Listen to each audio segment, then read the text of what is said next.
আসসালামু আলাইকুম। Hello everyone. আশা করি সবাই খুব ভালো আছে এবং দেখতে দেখতে আজও একটি ভিন্ন স্বাদের রেসিপি নিয়ে আপনাদের সামনে হাজির হয়ে গেলাম এবং 24 বেক অ্যান্ড বাইটে আজ রান্না করতে চলেছি হাতে মাখা গরুর মাংস ভুনা।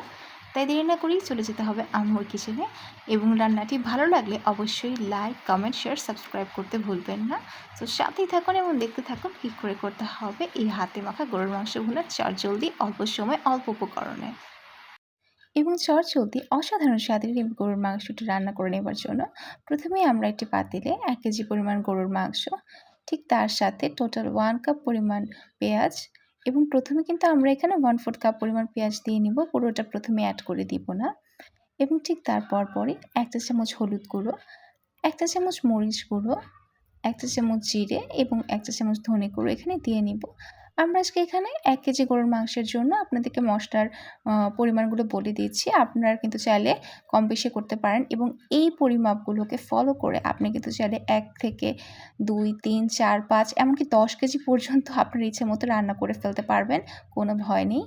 এবং তারপর কিন্তু আমরা 1.5 চা চামচ আদা বাটা এবং 1.5 চা চামচ রসুন বাটা দিয়ে নিব।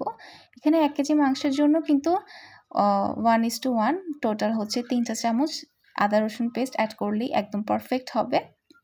এবং ঠিক তার পর আমরা এখানে প্রায় পৌনে 1 কাপ পরিমাণ সয়াবিন তেল এখানে দিয়ে নিব। আমরা আজকে কোনো সরিষার তেল ইউজ করব না, যেহেতু এটা হাতে মাখা, তাই এখানে কিন্তু মা সবসময় সয়াবিন তেলটাকে বেশি প্রেফার করে।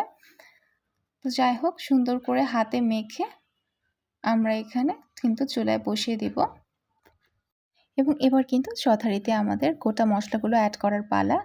এখানে কিন্তু আমরা 4 থেকে 5টি লং, 3 থেকে 4টি থেতো করে নেওয়া এলাচ, 2টি বড় টুকরো তেজপাতা মাঝখান থেকে চিড়ে দিয়ে এবং 5 থেকে 7টি গোলমরিচ দিয়ে নিতে হবে।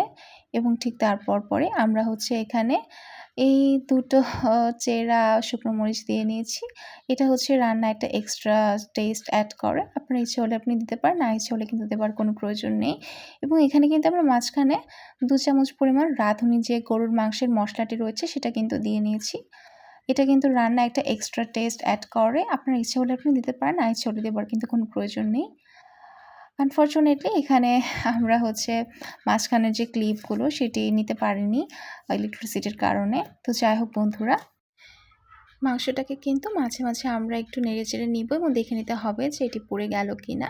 এবং এখানে তো খুব বেশি পানি দেবার কোনো প্রয়োজন নেই, এটা কিন্তু এমনিতেই খুব সুসিদ্ধ এবং সুস্বাদু হয়ে উঠবে। এবং রান্না হয়ে এলে নামিয়ে পছন্দ মতো ভাত, রুটি, লুচি কিংবা যে কোনো কিছুর সঙ্গে, এমনকি পোলাওয়ের সঙ্গে যে কোনো সময় আপনি সার্ভ করতে পারবেন। এবং রান্নাটি ভালো লাগলে অবশ্যই লাইক, কমেন্ট, শেয়ার করবেন। ধন্যবাদ।